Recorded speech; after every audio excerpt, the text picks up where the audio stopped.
Right. Thank you very much, Sam. Thank you, John. Thank you, everybody, for inviting me. I'd much rather meet you in person. I used to enjoy those meetings in the Methodist Church. For one thing, I'm sure you all agree, the refreshments at home are so much worse. So I'm very sorry I'm not going to be able to meet you in person on this occasion. I'm going to be talking about Henry VI.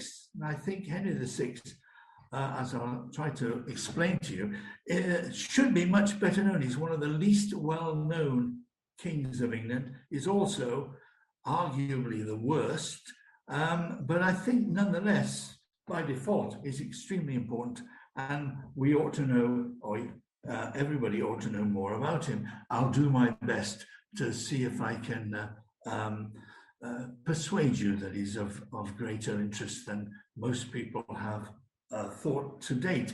I'd just like to correct Sam, if I may. It's not saint or sinner, it's saint or simpleton, because one way or another, Henry VI has had a very bad press. Anyway, until recently, there are basically 4 major studies of Henry VI, and then the year before last, I think, Lauren Johnson produced a book called The Shadow King. It's very well done. Not much original in it, but it was very well done. And if ever I write a book, I'd like to have Lauren Johnson's agent, because he managed, whoever it was, managed to sell to History Today, the BBC History magazine, Henry VI, which nobody else has ever been able to do. And I have to show you, I'm afraid, drop John Dixon in it, really. The only reason we're having this talk is that he spotted this. The publicity machine of Lauren Johnson did hint that there was something salacious, or perhaps the opposite of Henry VI, Henry VI's sex life. And the last time I talked to the Society, he said, what about doing Henry VI's sex life? And I said, well, that would only take about 2 minutes, but nonetheless, that's the reason we're here, okay? But I will talk about Henry VI's sex life if pressed, but in the meantime, I must have psychic powers, because we've got a visitor from Chicago today, also called Marcy, and I don't know if I can introduce you, if you don't already know, the great American cartoonist Charles M. Schulz, the creator of Charlie Brown and Snoopy. My 2 favorite characters are Marcy on the left with the glasses, and Peppermint Patty. And I don't know if you can quite see the punchline. Peppermint Patty sleeps most of her school life away, and this time she had a good excuse. She slept from Henry IV until Henry VI. John Dixon will like that, because he's the opposite. He accuses me of a Lancastrian bias, as he's a Yorkist. Anyway, just there we are. Here is Henry VI. This is, I ought to explain, all the illustrations, apart from the first 2, will be from contemporary documents, illuminated manuscripts and portraits. Unfortunately, we do not have a contemporary portrait of Henry VI. This one is probably a 16th century copy, but this is young Henry VI in the first part of his reign. That's what he looks like. One of the big features and symbols of 15th century and late medieval history is this idea of the Wheel of Fortune. And here's an example of the Wheel of Fortune with Henry VI on top. Now, as we're going to see throughout his career, he doesn't stay on top for very long, but there he is in his pomp. This is what he looked like after a life of tragedy and great difficulty towards the end of his life, we think. So you can see he didn't age well. Anyway, here's the menu of my talk tonight. First of all, I just want to look at I think Henry VI displays 2 paradoxes, which I'll come to in a minute. Who was he? Why do people know so little about him? And why is that a pity and a shame? Secondly, I'll run through some of the key events of Henry VI's career, for those of you who are not familiar with him. I want to set out, thirdly, what a medieval English king is supposed to do. How did his contemporaries judge a medieval English king? And therefore, how was it that Henry VI was so disappointing in that respect? The fourth thing I want to look at, which is a bit wordy and literary, but please humour me. What's Henry VI actually like, and why is it so difficult to find out? And then what I'll do is I'll make some excuses for Henry VI. Henry VI's career was tragic. He becomes King of England at the age of 9 months. He only rules in his own right from 1537. He's deposed in 1461 and murdered in 1471. Can we make any excuses for his career? Can we indeed, sixthly, find any virtues?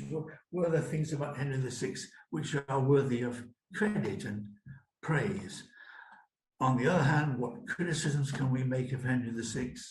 I won't talk about it. Well, I will talk about his sex life and his marriage. They are unusually for a medieval king, one and the same. And is he to blame, or is it his wife? And then last of all, to come back to the question that I start off with, was Henry a saint? Was he particularly religious? Some historians have regarded him as an imbecile and used that word. Or was it simpler than that? Was he just not cut out to be king? So that's the program.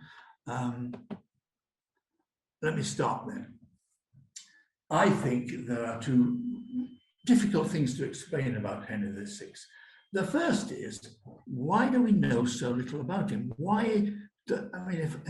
If I'd asked you before we started, tell me anything you know about Henry VI, you need not have been ashamed, unless you're a 15th century specialist, if you'd said not much, because in the panoply, in the Hall of Fame of English monarchs, particularly the late Middle Ages and the 16th century, he doesn't really rate, does he? Most people know quite a bit about his father, Henry V, supposedly the absolute ideal of medieval kingship. They certainly will have heard more about particularly his successors, not so much Edward IV possibly, but certainly Richard III, probably the most famous king of England in the Middle Ages, even though he ruled for what are we talking about, 2 years. They'll probably know more about Henry VII, the first of the Tudors, and above all, Henry VIII, of course, the giant figure in this period of our history. And yet it's a surprise to me, if you just look at the middle point there, Henry VI rules for over 40 years, for a start. During that time, the English lose the 100 Years' War. We are kicked out of France in 1453, leaving only Calais left. And when you consider what the English owned before that, it's immense. It's the period in which Joan of Arc features. It's the period of the Wars of the Roses, the first 2 phases of the Wars of the Roses. Certainly the first phase, I think he is directly responsible for. And as I say, he's kicked off the throne in 1461 and he's murdered in 1471. Now, not that many English kings have actually been murdered. I was going to apologize about the fact that I'm here under false pretensions, because this is the Tewkesbury Historical Society. Unfortunately, as far as I know, Henry VI never came to Tewkesbury. On the other hand, I do excuse it by saying you couldn't say that Tewkesbury didn't loom in his life, because as you will all know, on the 4th of May, 1471, the Battle of Tewkesbury took place. His wife was defeated. His son, neither of whom he had seen since 1463, hadn't seen them for 8 years, they were defeated. And as soon as that happened, on the 21st and 22nd of the night of the 21st, 22nd of May, after Tewkesbury, Henry VI, as a direct result, was murdered in the Tower of London. So he does have an indirect connection to Tewkesbury. So the first paradox is, it's an action-packed reign. Why do we know so little about it? And the other paradox, you can see on the screen in front of you now, a lot of people think Richard III was unduly vilified and his reputation shattered. The reverse happens in the case of Henry VI. His reputation is also altered, but it's the most sanitized and deodorized of any English king. I think you could go a long way. You would win a bet by nominating Henry VI as the worst king of England in the Middle Ages. And yet, he's partly largely responsible for losing the war against France. He's largely responsible for the Wars of the Roses, and yet, at the end of his life, he gradually becomes deodorized. Nobody blames him. He becomes, as I've said on the screen, Teflon Henry, too good, too saintly to rule England, entirely blameless, nothing to do with him, and that it's all to do with his advisors, and especially his wife, Queen Margaret of Anjou, who is a termagant, a complete shrew, a harridan, and not only that, French. So she's the one who gets all the blame. So there's a paradox, a second paradox. Let me develop this as we go on. Right. How do we decide whether a king of England is any good? Well, we could do what they did in the Middle Ages. There are two ways we can judge it. One is we could look at the coronation oath of 1308. All the kings of England from 1308 onwards, from Edward II, who also wasn't much of a king as well, took the same oath in which they made promises to the people of England. It was a contract that they would protect England from its enemies, home and abroad, that they would establish justice and not accept favourites or have what seems to be appearing in Scotland as we speak, a kind of partial system of justice. And Henry promised that. The other thing to look at is the picture you've got in front of you. That's the Great Seal of Henry VI. It's only a little picture. It's about the size of a dinner plate, perhaps a side plate. And all the kings of England have very similar seals. And obviously there are two sides. On the left-hand side, the king presiding, he's got the scepter and the orb, and that symbolizes that he will keep justice, law and order in England, that England will not be disorderly, that we will not be prey to robber barons manipulating justice. The other sign, which is even more ironic in the case of Henry VI, is the king in full armor in battle. One of the duties of the King of England was to lead the armies in battle and protect England against its enemies, principally the French, the Scots occasionally, the Welsh now and again. The fact is, of course, that Henry VI presided over a country in which law and order was notably absent, in which justice was certainly not impartial. And above all, he is the first king of England in the Middle Ages, going back to 1066 and before that, never to lead his army in battle. And so what we'll see is that most of the nobles and the king's subjects had one idea of what the king's duties were, and Henry VI didn't really fulfill any of them. Nonetheless, here's a picture. This is John Dixon's background. John Dixon has disappeared from this particular picture. This is a miniature in a book of ours in the Fitzwilliam Museum in Cambridge, and it's late 15th, early 16th century. And this is how Henry VI's reputation was, well, it was finally depicted as a king who was a saint. And in fact, Henry Tudor, Henry VII, spent a lot of his time and effort trying to get Henry VI actually canonized, and submitted many petitions to the Pope in Rome that his ancestor ought to be made a saint. These efforts didn't cease until the 1930s, but this is quite a long time now, and I fear he's not going to make it. Neither should he, I don't think.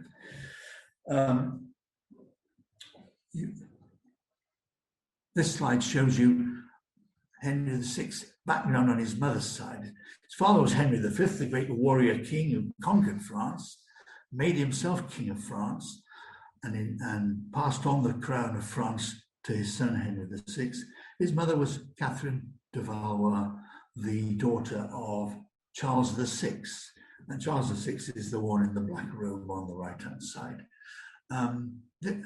What the French passed on in terms of inheritance to Henry VI, we'll see later, it might not have been such a successful inheritance.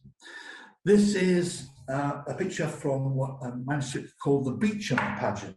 The Beauchamp pageant is about the life and career of the Duke of the Beauchamp, Earl of Warwick, Richard Beauchamp, Earl of Warwick.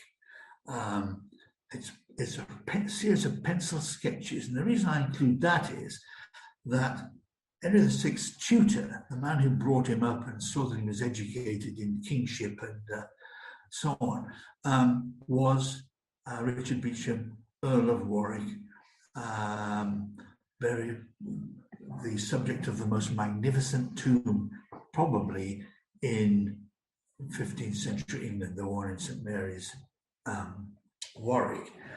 He was the husband of Isabella Beauchamp of Tewkesbury fame, the one who I was talking to a few people a few days ago, who ought to have had a transy tomb installed in Tewkesbury Abbey, but never did. Anyway, this is the birth of Henry VI, allegedly, to his mother Catherine de Valois in 1421. Now, what makes Henry VI quite interesting is very soon after this, 9 months after this, in fact, he is made King of England because his father died. Anyway, here's a very quick outline of the main events of his life and reign. The ones I've highlighted in yellow are the ones I will be paying particular attention to. But as I said, he's born in 1421. He becomes King of England at 9 months. Now, remember what a crisis there was in Tudor England when Edward VI succeeded Henry VIII at the age of 9 years. Well, 9 months.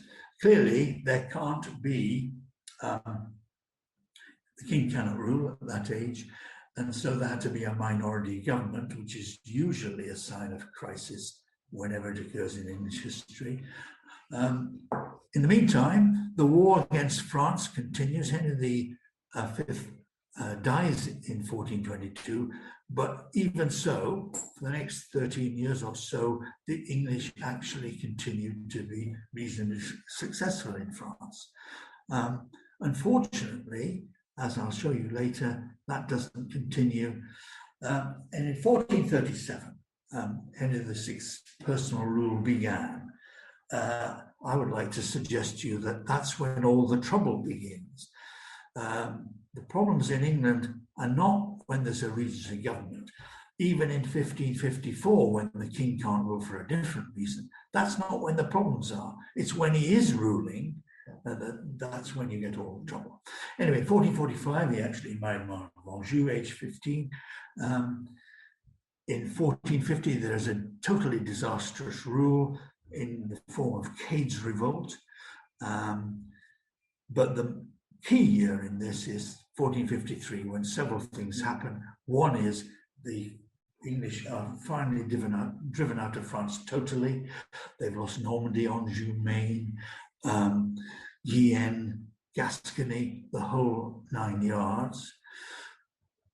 Another thing that happens is on the 1st of August, 1453, Henry VI fell ill. It used to be thought that he fell into a fit of catatonic schizophrenia, but whatever we call it, and the evidence isn't quite there, there were no witnesses to when he first fell into a seizure. And what did it say?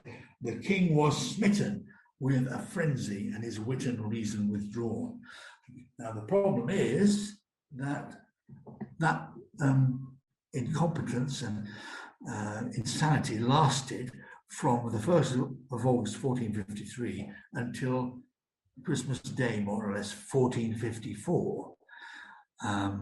In the meantime, on the 10th of October, his wife, after 8 years of childless marriage, actually gave birth to their son, Edward, the Prince of Wales. If you want to know how dramatic this fit of insanity was, we have an account written in January 1453 of when Henry VI finally, at last, was presented with his son. And it basically said, the prince is coming to Windsor. The Duke of Buckingham took him in his arms, that's the little boy, and presented him to the king in goodly fashion, beseeching the king to bless him. But the king gave no answer. Nevertheless, the Duke still stayed with the prince by the king. And when he could have no kind of answer, the queen came in and took the prince in her arms and presented him in like form as the Duke had done, desiring that the king should bless him. But all their labour was in vain, for they departed thence without any answer or look from the king, saving only that once he looked on the prince and cast his eyes down without any more sign of recognition. Now, it's a very long time since either of my two children were born, but I do remember I got a very strong impression that when I went to see both of them, celebrations and handing out of cigars was very much the rule, and I think feigning indifference or staying on the golf course would have been treated with a certain amount of hostility. That's what the king did. There's also an account of what happened was the queen and her court tried to keep the king's madness quiet, which they did for as long as they could, but they couldn't any longer by about January 1454, because the Lord Chancellor Cardinal Kemp, who'd been issuing orders under the Great Seal, finally died, so they had to come clean. And eventually the House of Lords sent a 12-man delegation to see the king in Windsor. And the same thing happened. They sent, 3 bishops, 3 earls, 2 viscounts, various others, and they went to Windsor, and they found the king at Windsor, where he dined. And after dinner, the Bishop of Chester tried to inform him of all the events that had happened, to no avail. To which matters, or to any of them, to any prayer or wish, doleful encouragement, nor exhortation, nor anything that they or any of them could do or say, could they have any answer or sign to the great sorrow and distress. And then they went away and they had their own dinner, and they came back, and they got no response. And the king was then led between 2 men into his own chamber. He clearly is incapable of motion without help. And so he was led between 2 men into the chamber where he lies. And there the lords moved and roused the king's highness a 3rd time by all the ways and means that they could think of. But they could obtain no answer, word or sign. And therefore, with sorrowful hearts, they came away. In other words, for about 18 months, the king doesn't respond. He doesn't speak, he doesn't talk, he doesn't walk. They tickle him, they make faces, but he is out of it. And that means there is a complete crisis, because the whole government of England, of course, depends on personal monarchy.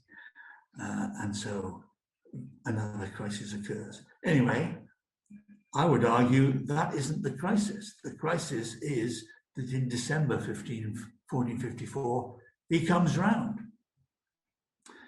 And that's when the trouble comes, because when he reasserts himself, that's when the Wars of the Roses break out.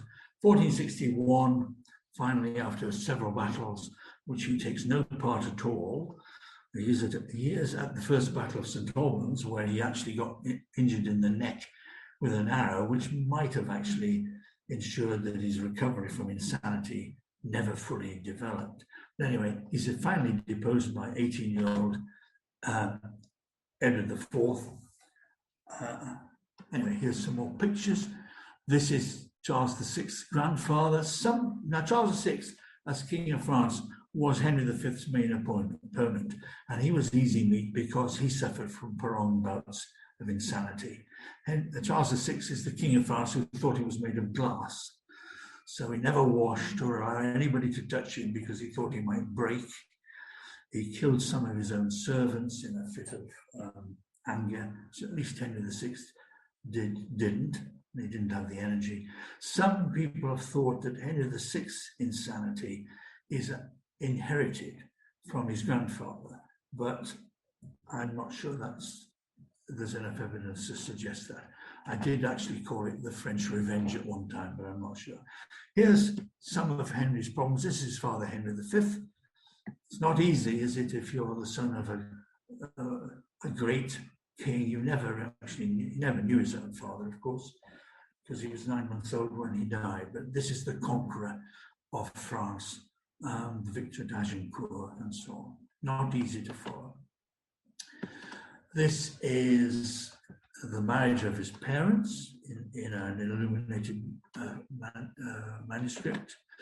This is his father, not looking too well now. That's his effigy in Westminster Abbey. That's his mother. His mother survived.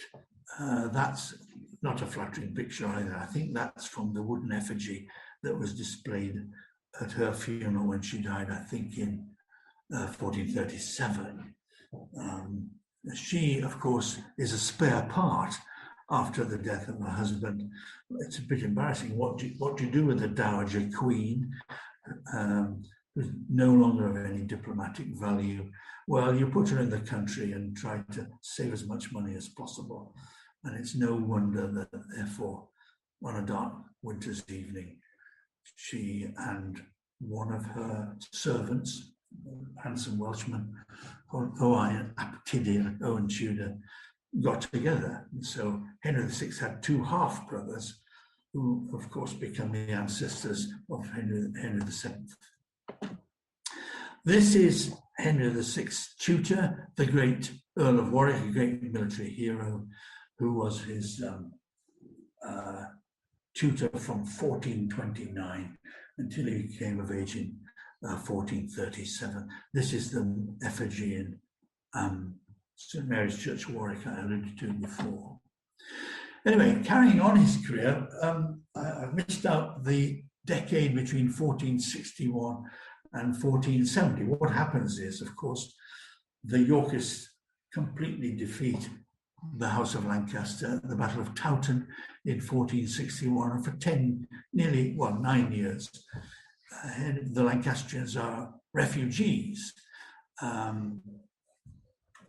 Henry VI is not an active participant in this. He goes up to Edinburgh and is basically parked there, while Margaret of Anjou does all the heavy lifting. But eventually, he was captured in 1465 and then welcomed to the Tower of London by Edward IV. But you probably are aware of the reign of Edward IV. If not, I'm hoping to persuade John Dixon to invite me to tell you about him. But anyway, Edward IV, of course, falls out with other members of the House of York, particularly his brother, the Duke of Clarence, and Warwick the Kingmaker. And for a while, Henry VI is restored in 1470. This is called the readeption of Henry VI. He doesn't cut a very impressive figure. They do wheel him around London in 1470, but most people are muttering, who is that? And it turns out he's wheeled around London in a kind of stained blue gown with most of his dinner down the front. Anyway, I'm afraid the Lancastrians, as you know, lose out Battle of Tewkesbury, and shortly afterwards Henry VI is murdered. That is not the end of his career, as it happens, because Henry VI has a very important afterlife. His reputation is rehabilitated in dubious terms, but also all sorts of miracles appear at his original tomb in Chertsey and then in Windsor. We'll perhaps talk about that later. Anyway, there's a rough outline of his career. You'll notice he's king for nearly 40 years before they depose him. And it's certainly packed with incident, not necessarily most of which he was an agent in. However, there we go. Anyway, some more pictures. This is Edward IV when young. Edward IV is the son of Henry VI's main rival, Richard, Duke of York, who was killed at the Battle of Wakefield before he could take the crown. So his son took it. It says old Edward IV. That's because the top line should say 19-year-old Edward IV. Edward IV is 6'4", and all the things that Henry VI is not. He is a great military commander and hero. He is charismatic. He's also excessively promiscuous, but enough of that. Right, let's talk about Henry VI. And very quickly, let me just explain to you why that's not easy, or why historians differ in their evaluation of him. The first thing is, biography of anybody is quite difficult. All biographies are interpretations. The problem is, in the Middle Ages, biographers suffer from a paucity of documentation. There's very much less to go on when you're trying to evaluate the personality and characteristics of a medieval figure. In particular, if you look at point 3, we don't have any letters, no personal records. There's lots of administrative records and the minutes of meetings of the Privy Council and the rolls of Parliament and so on, and grants and so on, but there's nothing that ever suggests that we can ascertain what we have to interpret from actions what Henry VI's opinions might have been. And there's a problem with that, because there's a danger of a circular argument. We look at Henry VI or Edward IV or Marc d'Anjou's actions, and we assume that they show their characteristics. We then look at their characteristics as we identify them and use the events to confirm them. It's difficult. Henry VI is a particular enigma as well, because we're not even sure.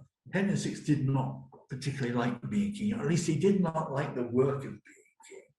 So he left a lot of the decision-making to his favourites and others, the Queen, the Duke of Somerset, earlier the Duke of Suffolk. So I'm not entirely sure which of the actions of the government of Henry VI were actually his. Not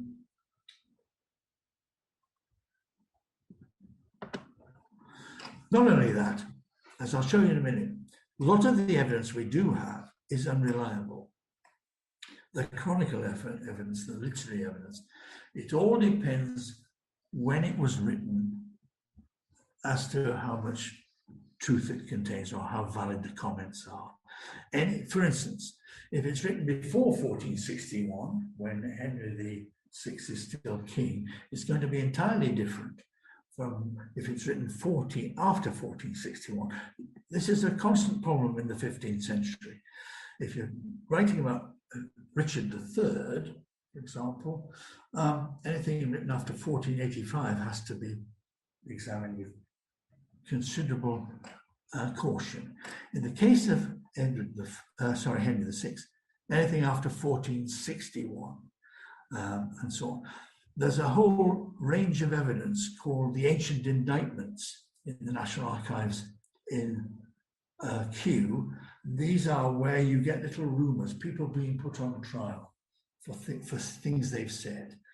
John Page of London said the king was a fool and falsely led by the Queen, and that the reason why there was no heir to the throne is because the Bishop of Salisbury and his master, the Duke of Suffolk, kept him from spending the night with the Queen. Well, it's interesting. It shows you a bit about public opinion, but how valid is it? How much did this person really know? Is it rumor and tittle-tattle? That's one of the reasons, point 8, why historians have disagreed to such an extent about Henry VI. I have written down a couple of views. These range. The first name there is KB Macfarlane. Most historians who've studied the 15th century are the heirs of Macfarlane. Before Macfarlane, the 15th century was an intellectual Sahara. But he taught Charles Ross taught Ralph Griffiths, and so on. Historians still disagree about Henry VI. The most vicious is KB Macfarlane. Let me give you a couple of quotations. Henry V's head was too small for his father's crown. My favorite is the second childhood of Henry VI succeeded the first without the usual interval. And then he actually said the crown had been placed upon the head of a baby who grew up to be an imbecile. Now, one of the big arguments amongst historians is, to what extent is Henry VI, does he take any decisions? And Macfarlane and Watts at either end of that list think he didn't. And Griffiths and Wolfe think that, in fact, he did take a lot of the decisions himself. Griffiths thinks he was well-meaning, but incompetent. Wolfe thinks he was incompetent and malicious. But anyway, let's see what you think as we go on. Right, this is a bit wordy, I do apologize. I'm going to show you 4 documents in which people express in the 15th century their views of Henry VI. Let me just pick out the highlights. This is the first one. And I'll just pick up. In the same time, the realm of England was out of all good governance as it had been many days before. For the king was simple and led by covetous counsel and owed more than he was worth. His debts increased daily, but payment was there none. Blah, blah, blah, blah. And then for these misgovernances and for many other, the hearts of the people were turned away from those who had the land in governance, and their blessing was turned into cursing. Now, this is written just after 1460, round about the time of Henry VI being kicked off the throne after, 38 years, 40 years. And that is the most hostile view I can find of Henry VI by contemporaries.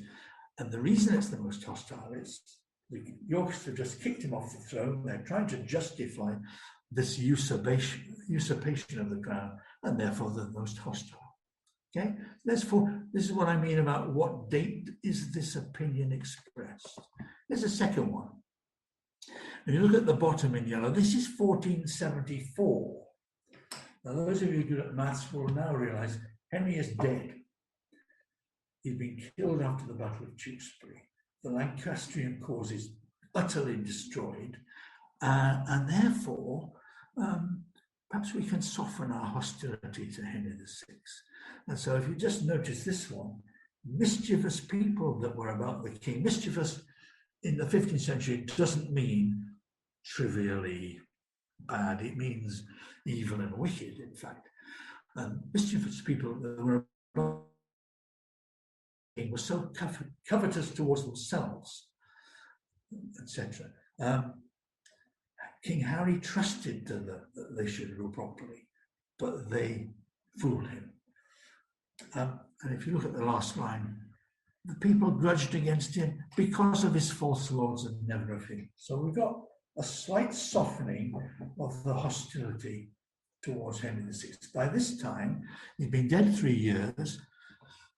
Pilgrims have been appearing at Chertsey rather like they did due to the tomb of Edward II in Gloucester. And miracles are somehow emerging, allegedly. And so the Yorkists are not frightened of Henry VI anymore. And in any case, he's developing a popular following. Right, so there's another picture of Edward IV. This is the picture you might have seen yourself. It's stained glass in Canterbury Cathedral. And Edward IV, although he's now well established, he's won the Battle of Tewkesbury, he's got 2 sons who eventually become the princes in the Tower. And he can be a bit generous now and start his lifetime crusade of overeating. and promiscuity. There's an old saying about Edward IV that if all the women were laid end to end, it was Edward IV. Anyway, moving on. Now we get 1483. Now, 1483, Edward IV has died. He's been replaced by his brother Richard, whose claim to the throne is a little thin. And how does Richard III try to establish his credentials? Well, what he does is he slags off his brother, the promiscuous Edward IV, and he revives Henry VI, who's after all, a saint. So he does two things. He allows this memoir to be published in 1483, and he moves the body from Chertsey to Windsor. Anyway, here's version 3 of Henry VI. He's a man simple and upright, altogether fearing the Lord God, departing from evil. With none did he deal craftily, nor even would say an untrue word. He was upright and just, and so on and so forth. So we're nearly at Saint Henry VI. And this memoir is an interesting document because John Blackman had personally known Henry VI. He'd once been his chaplain. But this is what I think we call hagiography. It's the life of a saint with all the blemishes and the warts tipexed out. So, although it's a difficult source. Here's a picture of Richard III, two pictures, Richard III on the left, as the Richard III Society might like you to see him, and on the right, as they wouldn't. That's the famous portrayal by Olivier of Shakespeare's Richard III. But anyway, he suddenly becomes a fan of Henry VI, rather than, as some people would argue, a suspect in his murder. Anyway, finally, very quickly, this is Polydore Virgil. Polydore Virgil was Henry VII, Henry Tudor's official historian. And now we get full-blown sainthood. A man of mild and plain-dealing disposition, preferred peace before wars, which is true. There was no one in this world a more pure, more honest, and more holy creature, etc., etc.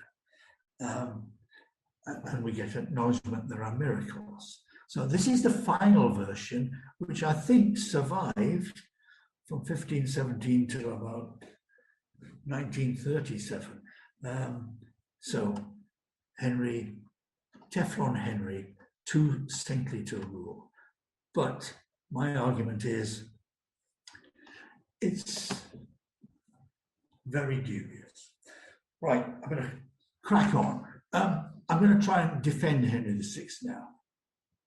And nobody would argue he was successful. We did lose France. He was thrown off the throne of England. He was murdered. And that's not because, he was Enid Blyton. Let's make some excuses. Henry VI does have more problems than any other king in the Middle Ages. The first is who his father was. It's very difficult to live up to the reputation of your father. I think what happened, Henry V died at a very good moment. England is on top. When Charles VI dies, his heir will be able to inherit the kingdom of France. But that doesn't mean it's a permanent victory. If you look at the fourth point, I'm never quite sure of this, but the population of England in the 15th century is about 2 million tops.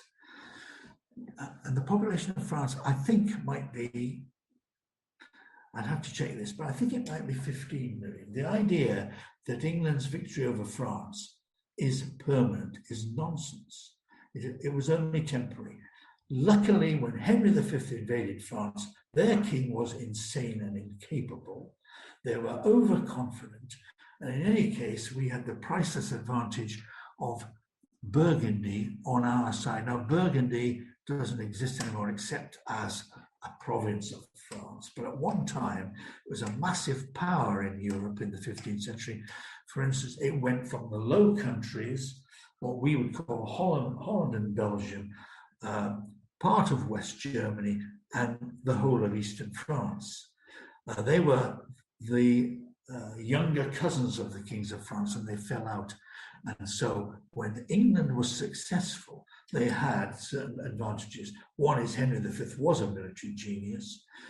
The second thing is, even when he died, his younger brother, the Duke of Bedford, was nearly as good. And the third thing is, more important than any of the others, there's an alliance with Burgundy. From 1535, all those things no longer apply. So if Henry VI had been a better general or interested in war, he would have struggled. From 1535, the French have been revived. Joan of Arc has put lead in the pencil of Charles VII, who's got considerable ability. The French have far greater resources. Henry V is dead. The Duke of Bedford died in 1435. And last of all, the Burgundy made peace with France. So we're on our own.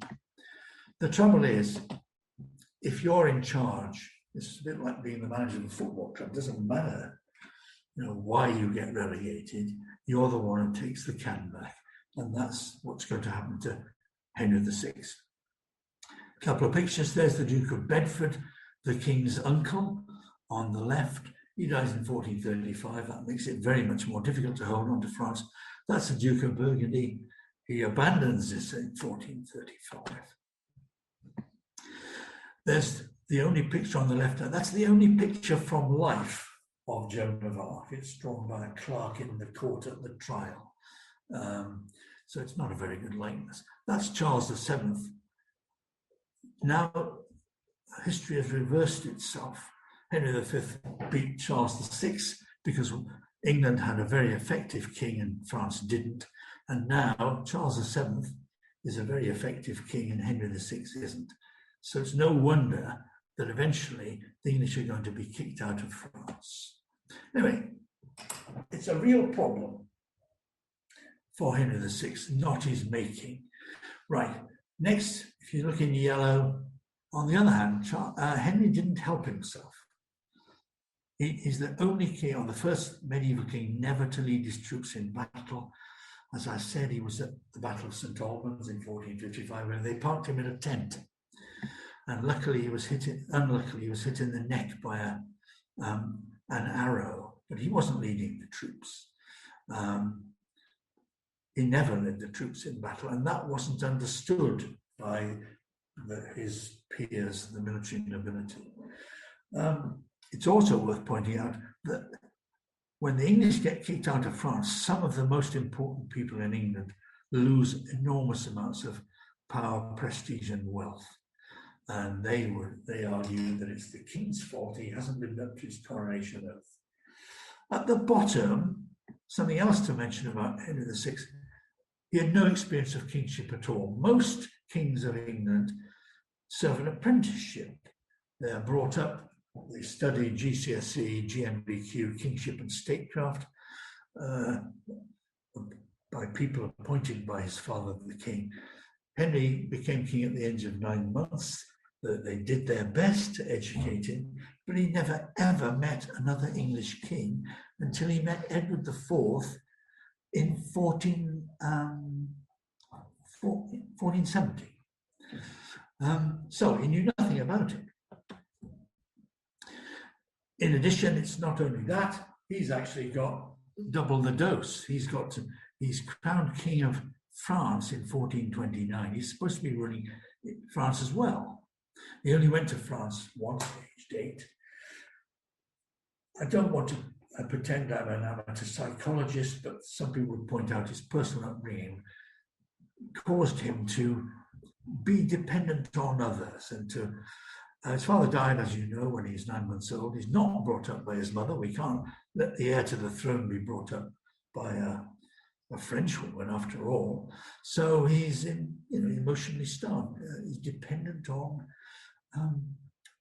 people who are unscrupulous and try to worm their way into his affections. So he did become prey to ruthless flatterers. It is, of course, a crisis in England. Personal monarchy depends on the king being adult, trained, male, responsible, and so on. Well, Henry VI was none of these things. And some people have pointed out the cause of the Wars of the Roses, the Regency government. I don't think this is true, because although there were problems in the Regency government, here are two of the problems. The king is, as he's growing up, there's factional fightings. There's kind of salmon versus sturgeon going on in England between two of his uncles. The leader of the Peace Party, Cardinal Beaufort on the left, and Henry V's youngest brother, Humphrey Duke of on the right, who wants an aggressive policy against France. But what I'd point out to you is this, that actually we don't lose France before 1437. Government is continued, even though the king is only a minor. And the trouble really begins from 1437 onwards, when the king at the age of 16 is allowed to rule himself. I don't think he's an imbecile. I do think he has strong views, but not about things that he's supposed to have. One other problem, if I could just show this, I've talked to you about this before, it's bad luck, I suppose, that Henry suffered severe mental paralysis for 18 months in 1450, from 1453 to 1454. Another problem is that causes a lot of talk and criticism is the king marries in 1445, but the heir to the throne is not born until 1453. Therefore, there's probably competition before that amongst some of the nobles, particularly Richard, Duke of York, jockeying for position to replace him because they may think an heir will never be born. So, to put it as it says at the bottom, there's some we owe some sympathy to Henry VI. And now I'm going to show you that, in fact, he did have some virtues. I'm not going to spend a lot of time on them, but they are genuine. I don't know what "are hated" means. There's a misprint there. First of all, he's very generous. He gives away a lot of his land and wealth. He was a soft touch.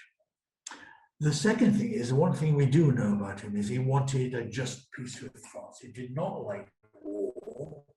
He didn't, credit to him for that. But unfortunately, perhaps that's his job. He does have some personal interests in which he displays a great deal of effort. One is education. He is the founder. If you want to know who to blame for Boris Johnson and David Cameron, well, Eton College was founded in 1440 by Henry VI for the education of 70 poor boys. I don't know where they lost their mission statement, but he also founded King's College, Cambridge.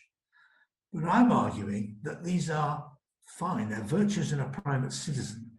They're not virtues in a king. I don't think it's possible to be a successful king of England and be a nice guy. Anyway, the first one is generosity. Generosity is actually a fault, because the kings needed to preserve his estates and his land because he was expected to live of his own. He wasn't expected to raise taxes unless for particular purposes, perhaps a military campaign, which of course never arose. The king's supposed to keep his crown lands, but he gives most of them away. Here, these are the two foundation charters on which he spent a lot of his time and money. That's Eton on the left. There's Henry in the illuminated letter there, and King's College, Cambridge on the right. The problem is, if the king gives away his crown lands, he can't have the income. He can't have the penny on the bun, and his generosity, mostly to his unworthy favourites, caused serious financial problems. And Henry's debt rose year on year. And by 1449, he spent the next 4 years of his income. And that causes political problems because he's surrounded by his favourites, like the Duke of Suffolk, Cardinal Beaufort, and the Duke of Somerset, but he's borrowing money from their rivals, like Richard, Duke of York, as you can see there. So what I'm arguing about is generosity is not a virtue, it causes political conflict. Next one is his love of peace. Now, it's possible that Henry had a more realistic view than his uncle Humphrey and realized that you're not going to be able to beat the French indefinitely. But that's not what was expected. He failed to fulfill the expected role. He never led the army in battle. He gave away too much. When he did interfere in the war, it was usually stupid decisions. For instance, in 1443, he made his friend John Beaufort, Duke of Somerset, lieutenant or leader of the war effort in France, instead of his cousin Richard, Duke of York. And Somerset was comprehensively useless, so much so that when he came home, even Henry VI was angry with him, and Somerset actually committed suicide. So when he did interfere in a war in which he had no interest or ability, it was a disaster. He didn't maintain the navy, didn't maintain control of the channel. When anybody criticized him, especially his policy where he was trying to give concessions to the French, he would have a hissy fit and refuse to listen. What I'm suggesting is it's all very well, pacifism is wonderful, but that's not his job. And not only that, it's nice to have hobbies, but they're actually irrelevant in this case. Henry VI neglected his real duties, which were war, providing, at the same time, I should say, there is a complete lack of law and order in England, and his favourites are warping the system of justice. So what Henry does is he doesn't like government, he doesn't like work, he doesn't like war, so he takes refuge in education and his personal hobbies, and it's a miracle, I think, that it wasn't, they put up with that for 40 years. Next point. Okay, there is this, I've already shown you that eventually Henry VI is deodorized by the argument that he was too saintly, he's too good to be king, and that it's the people around him who are unworthy of him. And I would argue that, in fact, the king is conventionally religious, as all his rivals and peers were. In fact, it's not because he's religious and too good and he can't bear to deal with the realities of politics. It's because he's lazy and irresponsible. He's not interested in the work of being king. I'm trying to accelerate here. In addition, he made two major errors. Any king of England, one thing you had to do was keep your nobility sweet by sharing out what's called patronage, the titles and honours and grants, evenly. And you mustn't allow one little coterie or clique to monopolise power. Edward II had made these errors in the same way, and look what happened to him at Berkeley Castle in 1327. Henry VI made these two classic errors. He gave enormous amounts to his favourites, and he used actually money he'd borrowed from their rivals to pay them.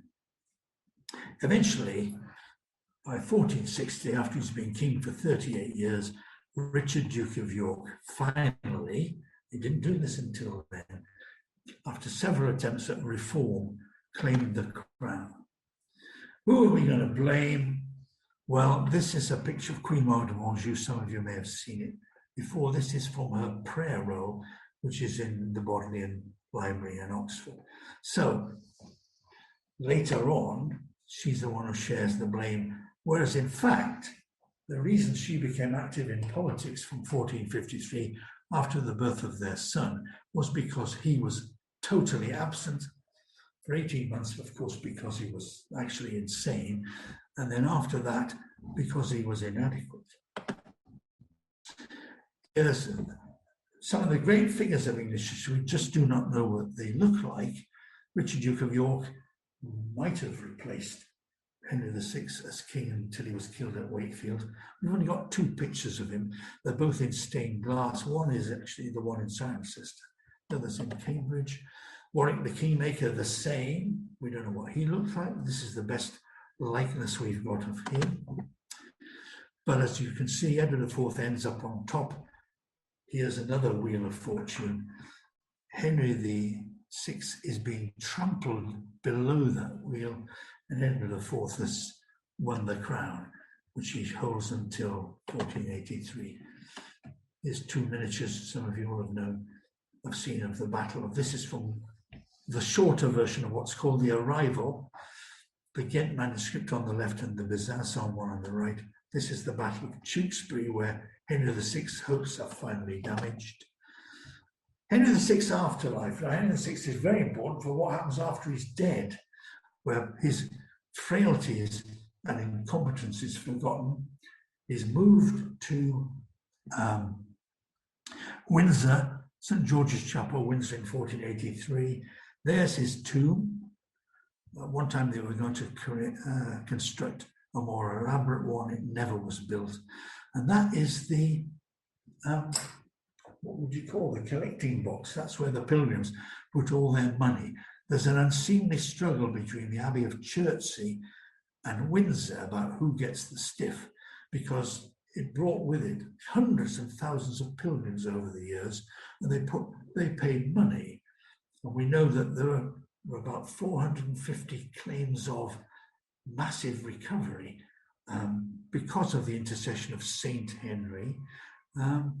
And he apparently, after his death, he cured everything: epilepsy, plague, battle injuries, lightning strikes. Even men had been hanged were supposed to have recovered by seeing a vision of Henry VI. How true that is, I don't know. Eventually, they compiled a list of these miracles. This is the Latin version. There's 172 of them in there, which is eventually going to be submitted to the Pope. All over the country, churches, these I think both come from Norfolk, but there are lots of others. Miracles appearing at the image of Henry VI in York Minster, and a dozen churches in Norfolk and Suffolk and elsewhere. So Henry lives on. There's a very nice article, in fact, by Lauren Johnston in the BBC History magazine about some of these miracles. And this is a woodcut from a Bible owned by the Tudors, I think.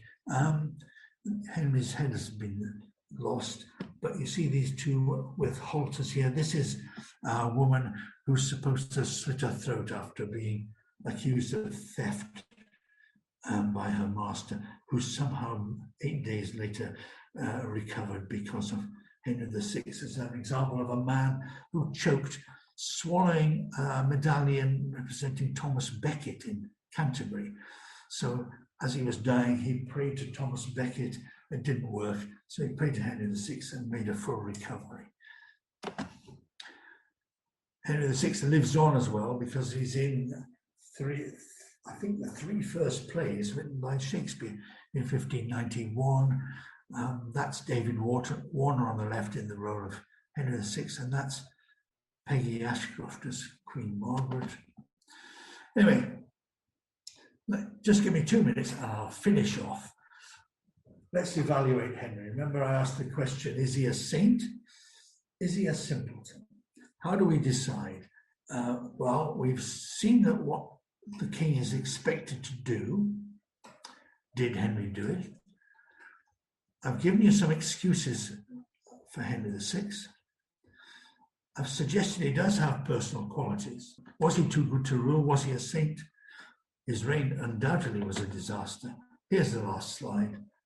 I don't think he was a saint. I think that comes in much later by people with a guilty conscience that had deposed him. He'd been murdered, and later on he's hired by the Tudors as a method of propaganda to justify their rule. Macfarlane said he was an imbecile. He's not an imbecile. He is not passive. He is active in government, but only in things which interest him. And unfortunately, those didn't include the real business of government, like law and order, justice, and defense. Was he a nasty man? Certainly not. He was not harsh or vicious, but he was lazy, dilatory, irresponsible. I think I made a comparison. He's a bit like Nicholas II, the last Tsar, who was a very nice man, but wholly incapable of ruling the Russian Empire. Loved his family. He's a bit like, who's the other one? Louis XVI of France, the one who was guillotined in 1792, the one overthrown in the storming of the Bastille in 1789. He was a very nice man, whose hobby was making clocks. When they stormed the Bastille, he wrote in his diary, rien, in other words, not aware of any aspects of government and rule for which he was responsible. He did have problems and excuses, but I'd like to point out the problems really intensified when he was actually in charge after 1437. Once he recovered from insanity in 1454 and sacked all the rather patient men who had replaced him, particularly Richard, Duke of York, he then brought back all the favourites. And the result was the Wars of the Roses beginning in 1455, which eventually led to him being kicked off the throne in 1461 and finally murdered in 1471. So I think Henry was not a saint, not a simpleton, but he was totally incompetent. He just was totally unfit to rule. It's rather unfortunate for him that he was given this immense responsibility, but he had no idea how to carry it out, or even that it was some sort of obligation on him. That's it. So thank you very much if you were listening. If you've nipped out to the pub, I entirely understand.